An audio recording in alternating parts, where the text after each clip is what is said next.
نحمده ونصلي على رسوله الكريم اما بعد ان الله وملائكته يصلون على النبي يا ايها الذين آمنوا صلوا عليه وسلموا تسليما الله رب محمد صلى عليه وسلم نحن بعد محمد صلى عليه وسلم صلى الله تعالی علیہ وسلم۔ تو آج کا درس سیرت مصطفیٰ صلی اللہ تعالی علیہ وسلم، صفحہ نمبر 173 اور حضور تاجدار دو عالم صلی اللہ علیہ وسلم کی مدنی زندگی یعنی ہجرت کا پہلا سال آج میں آپ سب کی خدمت میں پیش کروں گا۔ اور سماعت کرنے سے پہلے اچھی نیتیں کر لیں۔ حضور کی حدیث پاک ہے، نیت المؤمن خیر من عملی، یعنی مسلمان کی نیت اس کے عمل سے بہتر ہے۔ میں بھی اچھی نیت کرتا ہوں اور آپ سبھی کا ہمارے YouTube channel Barkati online academy سے جڑنے کے لیے آپ سبھی کا بہت بہت شکریہ۔ اللہ آپ سب کو جزائے خیر عطا فرمائے، دارین کی نعمتوں سے مالا مال فرمائے۔ تو چلے سماعت کریں۔ چھٹا باب، ہجرت کا پہلا سال۔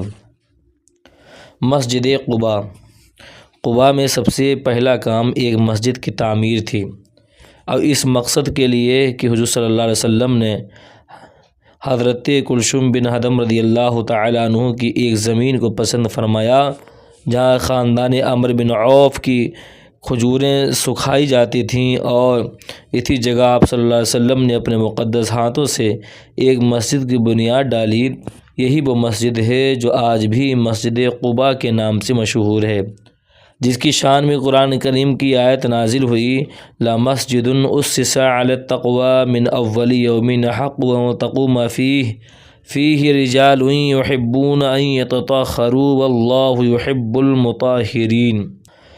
یقیناً وہ مسجد جس کی بنیاد پہلے ہی دن سے پرہیزگاری پر رکھی ہوئی ہے، اور وہ اس بات کی زیادہ حقدار ہے کہ آپ اس میں کھڑے ہوں، اور اس مسجد میں ایسے لوگ ہیں جن کو پاکی بہت پسند ہے، اور اللہ تعالیٰ پاک رہنے والوں سے محبت فرماتا ہے۔ مسجد قباء کی ویسے تو بہت فضیلت ہے کہ جس نے یہاں 2 رکعت نماز نفل ادا کی تو اسے ایک عمرے کا ثواب ملتا ہے۔ اس مبارک مسجد کی تعمیر میں صحابہ کرام رضی اللہ تعالیٰ عنہم کے ساتھ ساتھ خود حضور صلی اللہ علیہ وسلم بھی بنفس نفیس اپنے دست مبارک سے اتنے بڑے بڑے پتھر اٹھاتے تھے کہ ان کے بوجھ سے جسم نازک خم ہو جاتا تھا، اور اگر آپ صلی اللہ علیہ وسلم کی جانثار اصحاب میں سے کوئی عرض کرتا یا رسول اللہ، آپ صلی اللہ علیہ وسلم پر ہمارے ماں باپ قربان ہو جائیں، آپ چھوڑ دیجئے، ہم اٹھائیں گے، تو حضور صلی اللہ علیہ وسلم اس کی دلجوئی کے لیے چھوڑ دیتے، مگر پھر بھی اسی وزن کا دوسرا پتھر اٹھا لیتے اور خود ہی اس کو لا کر عمارت میں لگاتے۔ تعمیری کام میں جوش و ولولہ پیدا کرنے کے لیے صحابہ کرام رضی اللہ تعالی عنہم کے ساتھ آواز ملا کر حضور صلی اللہ علیہ وسلم حضرت عبداللہ بن رواحہ رضی اللہ تعالی عنہ کے اشعار پڑھتے جاتے تھے کہ افلح من يعالج المسجد ويقرأ القرآن قائما وقاعدا ولا يبيت الليل عنه راقدا، یعنی وہ کامیاب ہے جو مسجد تعمیر کرتا ہے، اٹھتے بیٹھتے قرآن پڑھتا ہے، سوتے ہوئے رات نہیں گزارتا۔ مسجد الجمعہ۔ 14 یا 24 روز کے قیام میں مسجد قباء کی تعمیر فرما کر جمعہ کے دن آپ قباء سے شہر مدینہ کی طرف روانہ ہوئے۔ راستے میں قبیلے بنی سالم کی مسجد میں پہلا جمعہ آپ صلی اللہ علیہ وسلم نے پڑھا۔ یہی وہ مسجد ہے جو آج تک مسجد الجمعہ کے نام سے مشہور ہے۔ اہل شہر کو خبر ہوئی تو ہر طرف سے لوگ جذبات شوق میں مشتاقانہ استقبال کے لیے دوڑ پڑے، تو آپ صلی اللہ علیہ وسلم کے دادا عبد المطلب کے ننھیالی رشتہ دار بنو نجار ہتھیار لگا قباء سے شہر تک 2 ربیہ صفیں باندھے مستانہ چل رہے تھے۔ آپ راستہ میں تمام قبائل کی محبت کا شکریہ ادا کرتے اور سب کو خیر و برکت کی دعائیں دیتے ہوئے چلے جا رہے تھے۔ شہر قریب آ گیا تو اہل مدینہ کہ جوش و خروش کا یہ عالم تھا کہ پردہ نشین خواتین مکانوں کی چھتوں پر چڑھ گئیں اور استقبالی اشعار پڑھنے لگیں۔ طلع البدر علینا من ثنیات الوداع وجب الشکر علینا ما دعا للہ داعی، یعنی ہم پر چاند طلوع ہو گیا اور وداع کی گھاٹیوں سے، اور ہم پر خدا کا شکر واجب ہے جب تک اللہ سے دعا مانگنے والے دعا مانگتے رہے۔ ایھا المبعوث فینا جئت بالامر المطاع انت شرفت المدینہ مرحبا یا خیر داعی، اے وہ ذات گرامی جو ہمارے اندر مبعوث کیے گئے، آپ صلی اللہ علیہ وسلم وہ دین لائے جو اطاعت کے قابل ہے، اور آپ نے مدینہ کو مشرف فرما دیا تو آپ کے لیے خوش آمدید ہے، اور اے بہترین دعوت دینے والے۔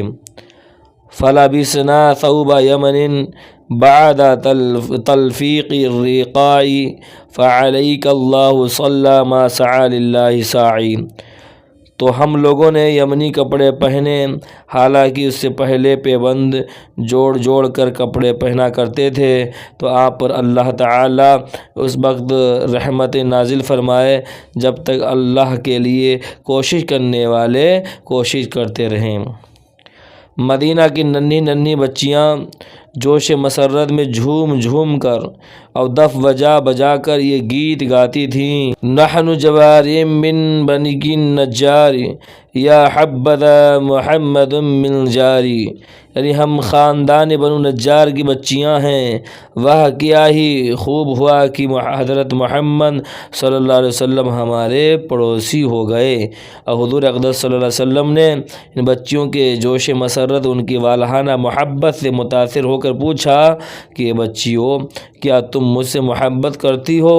تو بچیوں نے ایک زبان ہو کر کہا جی ہاں جی ہاں۔ یہ سن کر حضور صلی اللہ علیہ وسلم نے خوش ہو کر مسکراتے ہوئے فرمایا کہ میں بھی تم سے پیار کرتا ہوں۔ چھوٹے چھوٹے لڑکے اور غلام جھنڈ کے جھنڈ مارے خوشی کے مدینہ کی گلیوں میں حضور صلی اللہ علیہ وسلم کی آمد آمد کا نعرہ لگاتے ہوئے دوڑتے پھرتے تھے۔ اور صحابی رسول برا بن عازب رضی اللہ تعالیٰ عنہ فرماتے ہیں کہ جو فرحت و سرور اور انوار و تجلیات حضور صلی اللہ علیہ وسلم کے مدینہ میں تشریف لانے کے دن ظاہر ہوئے، نہ اس سے پہلے کبھی ظاہر ہوئے تھے نہ اس کے بعد۔ ابو ایوب انصاری کا مکان۔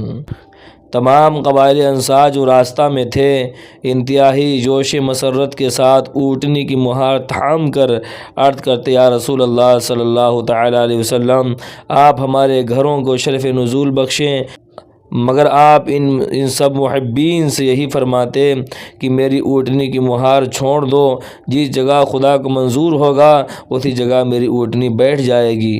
چنانچہ جس جگہ مسجد نبوی شریف ہے اس کے پاس حضرت ابو ایوب انصاری رضی اللہ تعالیٰ عنہ کا مکان تھا، اسی جگہ حضور صلی اللہ علیہ وسلم کی اونٹنی بیٹھ گئی، اور حضرت ابو ایوب انصاری رضی اللہ تعالیٰ عنہ آپ صلی اللہ علیہ وسلم کی اجازت سے آپ کا سامان اٹھا کر اپنے گھر میں لے گئے، اور حضور صلی اللہ علیہ وسلم نے انہی کے مکان پر قیام فرمایا۔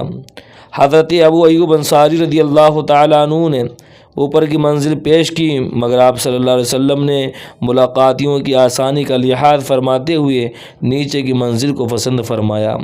حضرت ابو ایوب انصاری رضی اللہ تعالیٰ عنہ دونوں وقت آپ کے لیے کھانا بیچتے، اور آپ کا بچا ہوا کھانا تبرک سمجھ کر میاں بیوی بھی کھاتے۔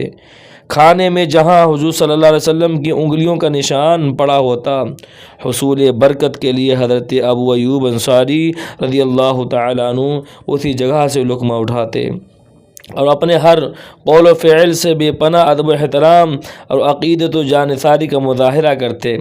ایک مرتبہ مکان کے اوپر کی منزل پر پانی کا گھڑا ٹوٹ گیا، تو اس اندیشہ سے کہ کہیں پانی بہہ کر نیچے کی منزل میں نہ چلا جائے اور حضور رحمت عالم صلی اللہ علیہ وسلم کو کچھ تکلیف نہ ہو جائے، حضرت ابو ایوب انصاری رضی اللہ تعالیٰ عنہ نے سارا پانی اپنے لحاف میں خشک کر لیا۔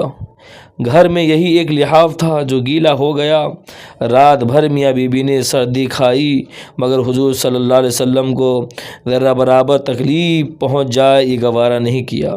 7 مہینے تک حضرت ابو ایوب انصاری رضی اللہ تعالیٰ عنہ نے اسی شان کے ساتھ حضور صلی اللہ علیہ وسلم کی میزبانی کا شرف حاصل کیا۔ جب مسجد نبوی اور اس کے آس پاس کے حجرے تیار ہو گئے تو حضور صلی اللہ علیہ وسلم ان حجروں میں اپنے ازواج مطہرات رضی اللہ تعالیٰ عنہن کے ساتھ قیام پذیر ہو گئے۔ ہجرت کا پہلا سال قسم قسم کے بہت سے واقعات کو اپنے دامن میں لیے ہے، مگر ان میں سے چند بڑے بڑے واقعات کو نہایت اختصار کے ساتھ ہم تحریر کرتے ہیں۔ تو آج کے درس کا یہیں پہ اختتام کرتے ہیں۔ اب اس کے آگے ہجرت کے پہلے سال میں کتنے لوگوں نے اسلام قبول کیا اور کس طرح آپ صلی اللہ علیہ وسلم نے دین کی خدمت کی اور مسجد نبوی شریف کی کیسے تعمیر ہوئی ہے۔ اللہ تعالی ہمیں آپ کو عمل کی توفیق عطا فرمائے۔ جو حضرات بالکل نئے ہمارے یوٹیوب چینل سے جڑے ہیں وہ یہ جو ویڈیو دیکھ رہے ہیں ان سے گزارش ہے کہ آپ ہمارے YouTube channel Barkati online academy کی پلے لسٹ میں جائیں، آپ کو وہاں باہر شریعت کے درس مل جائیں گے اور درس نمبر 1 لیشن نمبر 1 سے دیکھتے ہوئے آئیں، انشاءاللہ آپ کی زندگی میں انقلاب پیدا ہوگا۔ جن حضرات نے ابھی تک ہمارے YouTube channel Barkati online academy کو سبسکرائب نہیں کیا وہ سبسکرائب کر دیں۔ مجھے دعا میں یاد رکھیں۔ السلام علیکم ورحمۃ اللہ وبرکاتہ۔